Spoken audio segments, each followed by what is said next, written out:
Hi, welcome back to our show. As you all know, this is a YOML show, a year of magical learning. And today we're on episode 72. Chris, why don't you introduce the book and let's talk about it? Yeah. Did you just say hi? Or did you I say did. that was weird? I don't think you've ever said hi. I think you said hey every You single are time. correct. It's what's going on today. People change. Yeah. Fine. No, Fair enough. That doesn't sound like true. Yeah. So book 72 is, I think you've read this one before. Am I right? Start with why. I have not. I Oh, wanted to. It's in my anti-library. Just haven't gotten around to it. Since you and I keep talking about it, fair enough. I know what the book's about. Yeah, for sure. It's a really good book. It's called Start With Why. The subtitle is How Great Leaders Inspire Everyone to Take Action by the author Simon Sinek.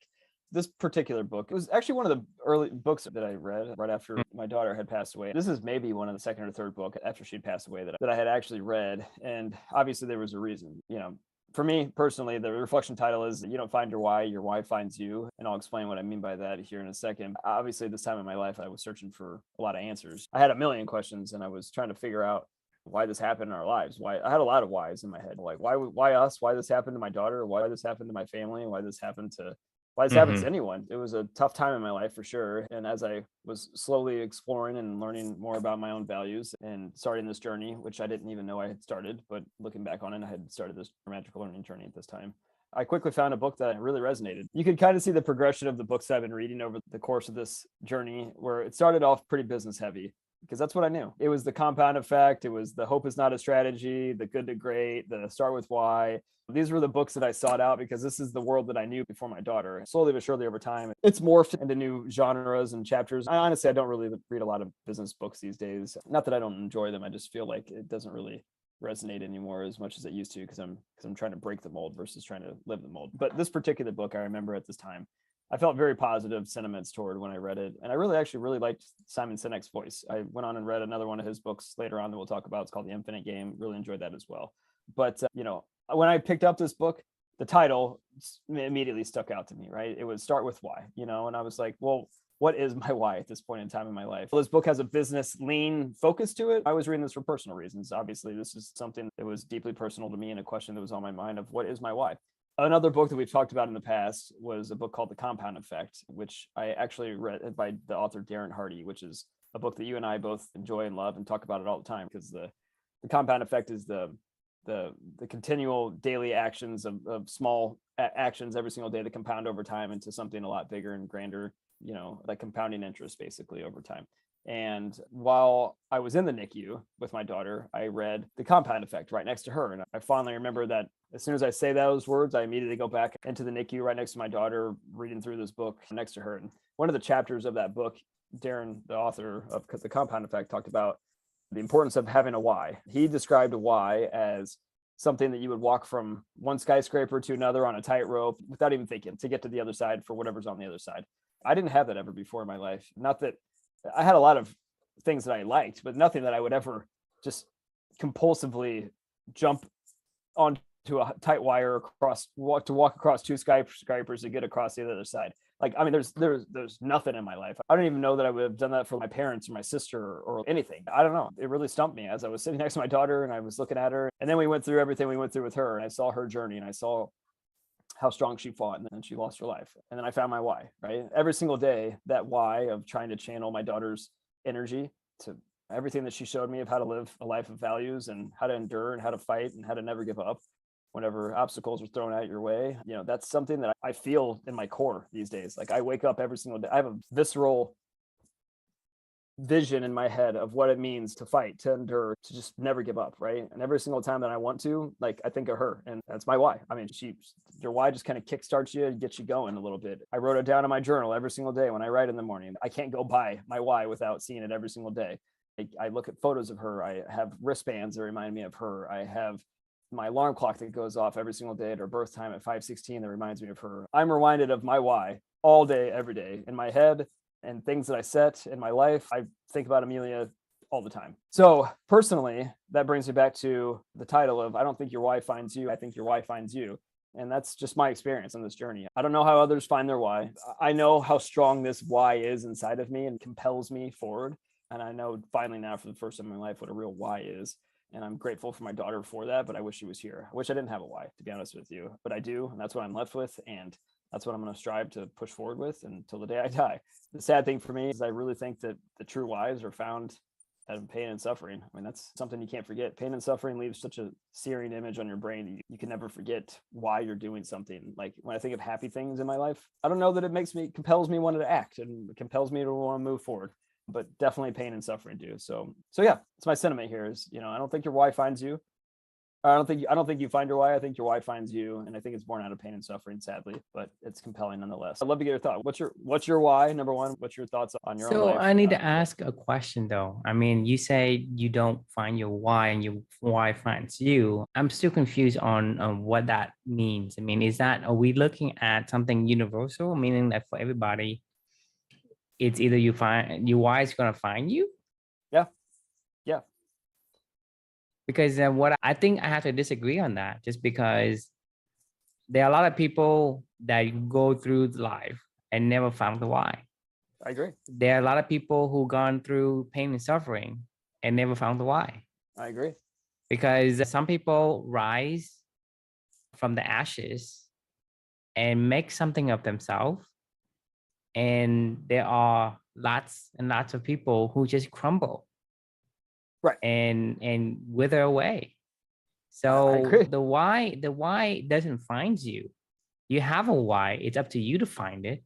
And for me, I think, if you don't find your why, somebody else's why will find you. For yourself, it is for somebody else's agenda, somebody else's why. Right.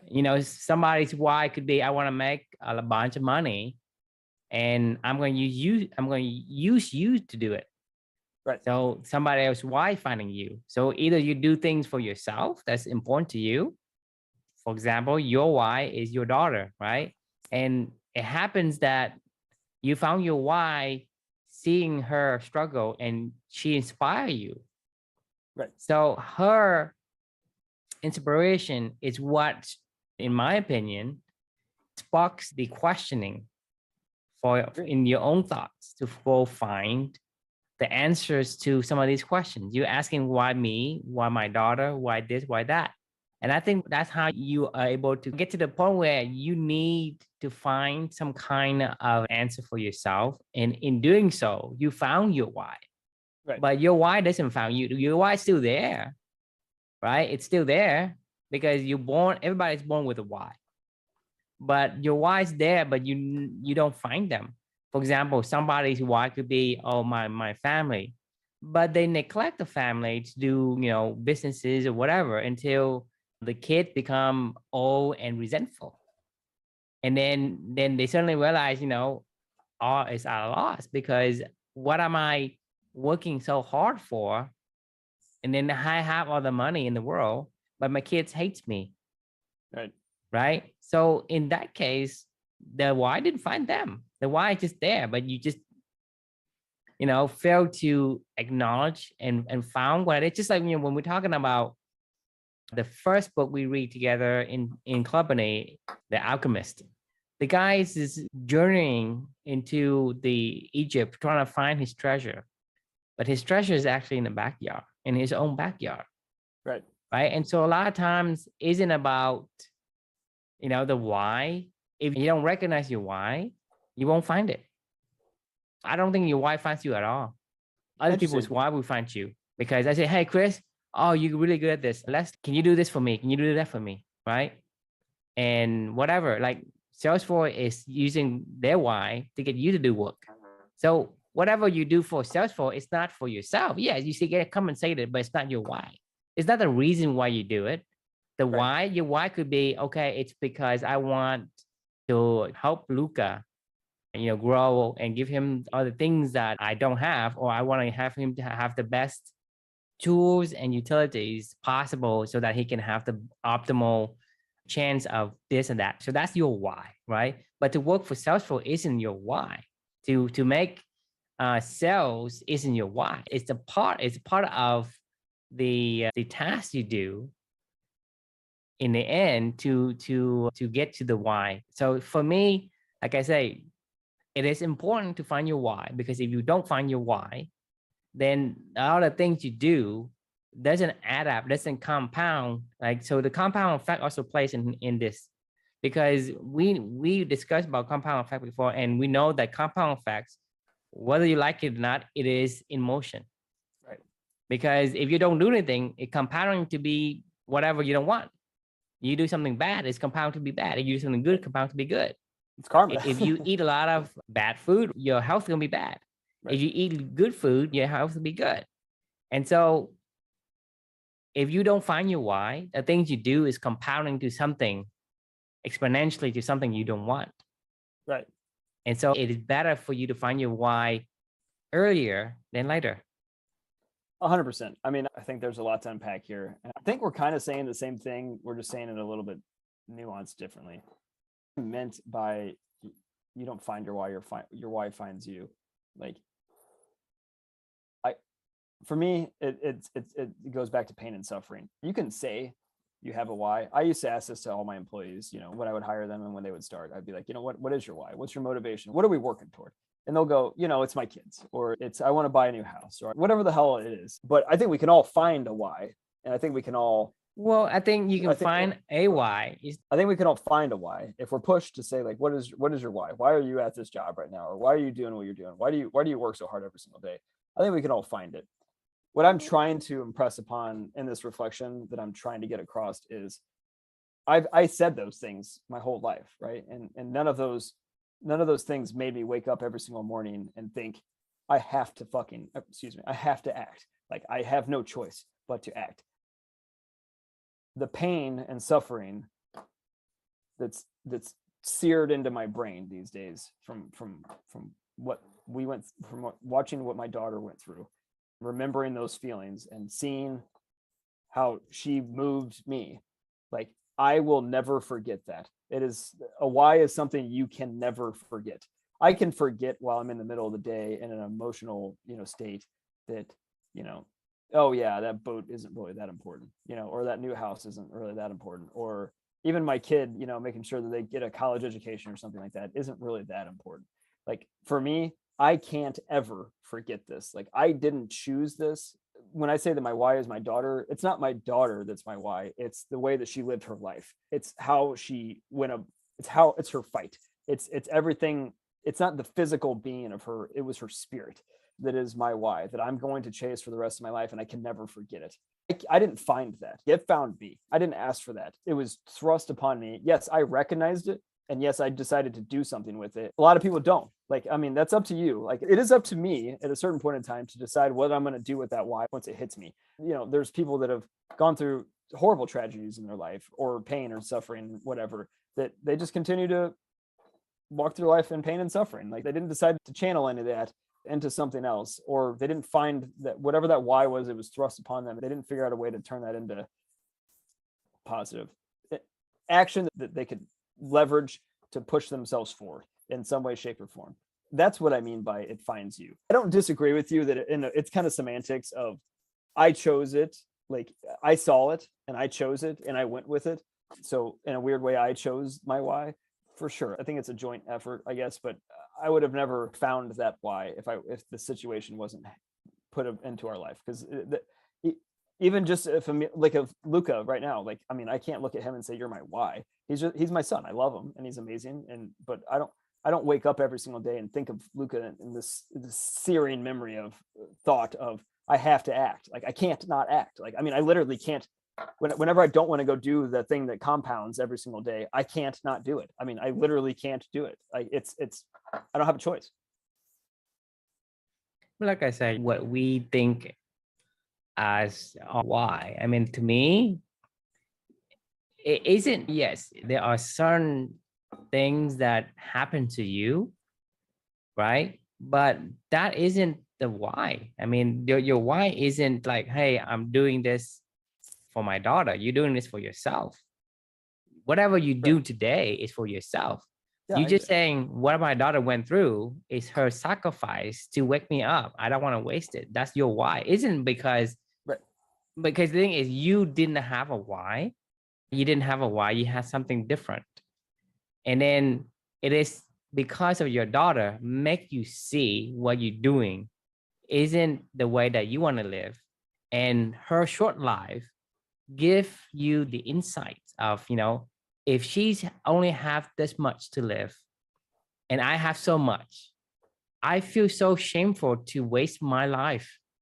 And that's your why. It has nothing to do with her. It has to do with you. You change because you say, I see how much she's able to took all the opportunities within short amount of time she's given to live her life to the fullest, to fight the hardest. And compare that to you, it is shames you beyond comparison, shame me beyond comparison. And to me, that's the why. It isn't about her, it's about you. So for me, you don't find your why because your why is already there. Right? Because regardless of if she were, if she didn't have to be born premature, she could be, living with you, but you still don't have a why. But maybe later on, because of her, the way that she lived her life, you may find your why. Without her, has to sacrifice her life for you to find your why. So your why is it's always there because of the way you're built. You either find it or you don't. A lot of people don't, right? The pain and suffering is a spark that lights up the sky to kind of guide you to your why. Because if that hasn't happened, I would say maybe that you're going through life and you're still doing the grit grinds and repeat patterns until you're 82 years old. And then you say, damn it, I wasted my life. Right. And then at that time you found your why.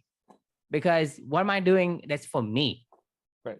So to me, yes, your daughter is giving you that light to kind of accelerate your questioning of what are you doing with your life. But without that, you could find other ways to find your why, right? It helps. It's a catalyst. It sparks that questioning.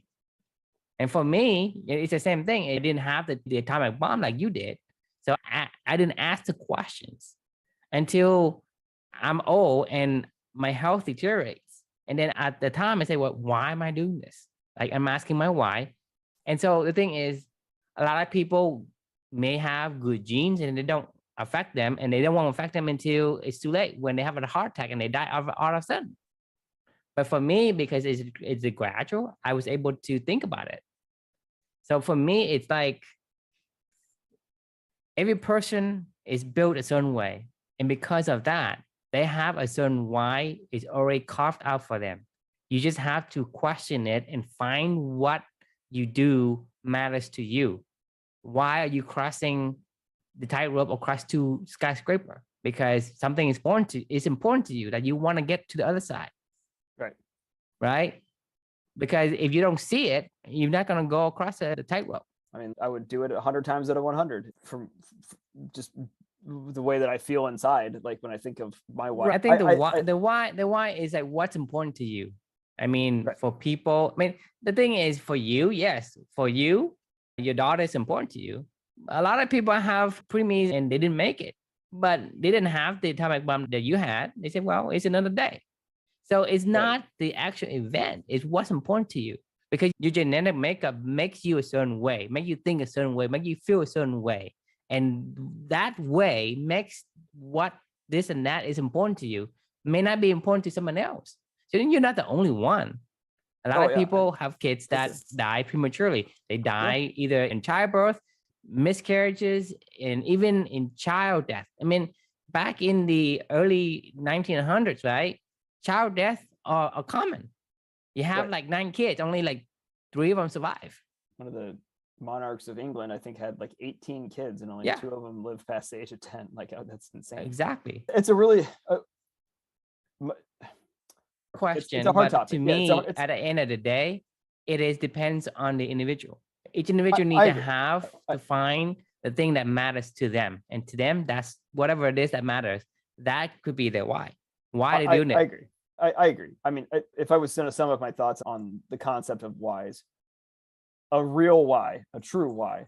Exactly. A universal why, not a temporary why. Because if you say you have 6 months to live, what are you going to do in the next 6 months? That's your true why. That's your real why. The rest, well, I want a boat, I want this. Well, that's just temporary. That's just what you think you want. Right. It's like, we talked yesterday about, learning and understanding. It's temporary. It's like, I think I know. I think I understand. I Right. think this is my why. Because when it comes down to it, well, I think it matters, but I don't really know. But if you have to face the choice, you have 6 months to live. What are you gonna do with that time? I If mean, it's important to you, let's I know, say, I know exactly what we're gonna do. Like, if you have the power of having a real why to drive you forward is incredible. because it's, I want to get a boat, Right, right? right. That's Then not that's gonna your work. why. Right, But the thing right. is, most of the time it isn't. If you say I want a house in 6 months, I want to buy a house before I die. Oh, that's your why. That's fine. I don't care. But that's your real why because truly that's what you want. But for the most people, like you have 6 months to live, they're not gonna go, oh, I'm gonna go work. I'm gonna go show up early. I'm gonna wake up early. I'm gonna go work and I'm gonna work hardest. Well, we know that's not your why because if you face with that question, you don't choose that. That isn't the true why. So the true why in our situation, in our case, is what is it that matters to you even more than death itself? Yeah, I couldn't agree more with that question. And it's something that people should absolutely ponder for themselves. The power behind it is immeasurable. It's unreal, the power of it. You can Mm-hmm. tell, like, this book was about businesses that have a true why at their core. And, to be fair, I think Simon Sinek, the author, is right. Like, if a business truly does have a mission and a purpose and something that drives it collectively forward, like, they're Yes. going to endure, they're going to succeed. Like, I think of Clubany, right? Like, of what we're trying to do. We have a true purpose at its core of helping people to live a balanced existence and to create meaningful work and meaningful relationships. Like, that is always going to be our purpose. And every single time that we think we're going to quit, we're not, because we're going to go, man, we want people to be able to have the ability to live a balanced life with meaningful work and meaningful relationships. Like, we're Right. never going to stop doing that. I don't care if it's a success right now or if it's not, but we're going to continue to do that. And I know that you and I both know that that's the case, right? Like, I feel it in my core. Like, I mean, I don't know about you, but when I say that, that's not just fluff. That's not just Mm-hmm. bullshit of, like, okay, well, if you lose your job and you're going to try to continue to do that, like, yeah, of course I am. I might even try harder. It's something that I will have a burning desire for the rest of my life to work with you on the mission that we're creating together to help other people to live a balanced existence. Like, that's Right. important. And the thing is for me, it's like company for me, it's a reason for me to, like I said, a lot of times it's those kind of like ecosystem that in order for me to feel at peace, to feel happy, right? And this is what I need to do, right? So in essence, for me, Right, company is for me, of course. right? I build it, yes, I build it for you, but because I need you to be in it. So in the end, it's for me. Right. And because of the why is always gonna be self-driven. If you say I have 6 months to live, I still be inside clubbing because that's what I want to do, Right, right? right. Because if I say I have 6 months to live and then I'm gonna go work, I'm gonna do this and that. Well, if that's what you feel, then that's your why. Yeah. But if you get to the point where you can say, well, regardless of what happened, even the worst case scenario, which is death, right? And I'm still doing it. That's the true why. You found your true why. It's the true why that we're talking about, not the why because you are asked for something. Hey, why do Right, you work? Oh, I work because I want a house. Well, that's right. not your why. The book, the mission, right? It is something internal that is self-propelling. You don't need external force, external fuel to make this thing go. It just runs on its own. It's never going to stop. Like, the book doesn't The say way to that. stop is when it's dead. If It's we like us. if we do a good enough job. If I have 6 months, I'm gonna still run for another 6 months. I agree 100%. If we do what we're trying to do the right way, which we're trying to do with the whole, this is the seventh generation committee meeting that's turned into what we're doing right now. We're leaving a legacy of what we talk about all the time with this journey that we're doing together right now. We are documenting our why for anybody else that ever wants to pick this up and follow it going forward from here. Like, I know my personal why, you have your personal why, we have our collective why. And as we go through this whole year magical learning journey together, it's literally us documenting our why. So if we aren't here, hopefully somebody else picks up the flag and says, yeah, living a Right. balanced life is important. And that's what, I'll pick up the flag for Clubany. This is important for me too. So I'm in, and hopefully we create something that lasts thousands of years, just beyond whenever we're gone, kind of thing. So, but anyway, like, the fun part about this book is it says start with why. It doesn't say find your why. There is another book called Find Your Why. Simon Sinek didn't write that. Finding your why is the hard part. Once you have the why, start with that. It'll take you long places. I can't disagree with that at all. Whether you apply that why to business, life, whatever, it should all be one, in my opinion. If you do start with that, I think anything you do needs to have a why. So Agree. find your why first before you do things that does not matter. Agree. Because at the end of the day, life is short. If you Are haven't you found living your a why, life? Huh? oh, go ahead. Are you living the life that's going to give you satisfaction when you leave this earth? I am. Because you found your why. I'm asking, like, in people say, I am doing this job. And then at the end of the work shift, whatever, I'm 60, I'm 80, I'm 100, and I'm leaving this earth. Am I satisfied? Is there something else that I regret not doing? Because that is your why is going to give you that regret. I agree. Yeah, so I urge people to find your why. Start looking for your why. And if you don't know where to look, I suggest looking in the places and times in your life when you've hurt the most. That's a good place to start. Go write about it, go think about it, go figure that out, because I bet you money at the end of the day, you will unearth something that really drives you forward that can only be found, in my personal opinion, in pain and suffering. I mean, somebody else can argue otherwise. I will go to my grave thinking this way. Right, because you're going to need experience. Right. Because you can't ask a 5-year-old kid, what's your why? Can you find your why? Ask somebody who's a teenager, what's your why? How can he or she find it without experience? Correct. So I'm not saying they are. I just say the requirement is you need experience, something. Agreed. Yeah. For you to find your why. You could be 18 and have a lot of experience, and you can find your why. I agree. Yeah, it's think back on your experiences. You're right, and sadly, the ones that are going to stand out the most are the painful ones. Because that's a real test. I mean, it's a hurdles you have to jump through to say yes. Because it is important to me that the hurdles didn't stop me. Why? Why did that not stop you? It's more important than the obstacle that just the pain you have to overcome. Exactly. And then once you find that, you're unstoppable at that point in time. I mean, yeah. Isn't it always? Yeah, it's always good. But I feel like that one. That one hit home. Yeah, it hit home, and that one meandered to a good spot. Yes. I enjoyed it though. So anybody out there listening, the question we can ask yourself is, what's your why? And like we said, if you don't know it, think back on some of your experiences in your life. Start looking. Because you don't find your why, somebody else's why, they'll use you. That's 100% true. Somebody's out there using their why. It's not you, it's somebody else. But thanks for joining us, and thanks for the great conversation as usual. And we will see you all tomorrow. We'll see you.